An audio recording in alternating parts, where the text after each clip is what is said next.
అనుకుంటూ షావుకారుని ఇలా అడిగాడు. ఏమిటి షావుకారి, నూనె మొత్తం ఇంతేనా? కొద్దిగా కుసురు పోయావా? అని అడిగాడు సీతయ్య. అప్పుడు షావుకారి సీతయ్యతో ఇలా అన్నాడు. కుసరు పోయడానికి ఈ గిన్నెలో ఖాళీ లేదు కదా సీతయ్య, నేను ఎక్కడ పోయాలి? అప్పుడు సీతయ్య షావుకారుతో ఇలా అంటాడు. కొసరు పోయడం తప్పించుకోవాలనుకుంటున్నాడని అనుకొని, చూడు ఈ గిన్నె అడుగు భాగంలో ఒట్టగా ఉంది, ఇక్కడ పోయి అని గిన్నెను తిప్పాడు. అంతే, ఆ గిన్నెలోని నూనె నేల పాలైంది.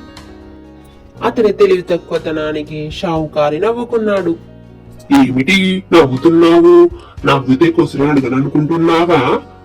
పోసి తీరాల్సిందే. సీతయ్య అలా అనేసరికి షావుకారి ఆ గిన్నె అడుగు భాగంలో నూనె పోశాడు. సీతయ్య దానిని చాలా జాగ్రత్తగా పట్టుకొని రామయ్య దగ్గరికి వచ్చాడు.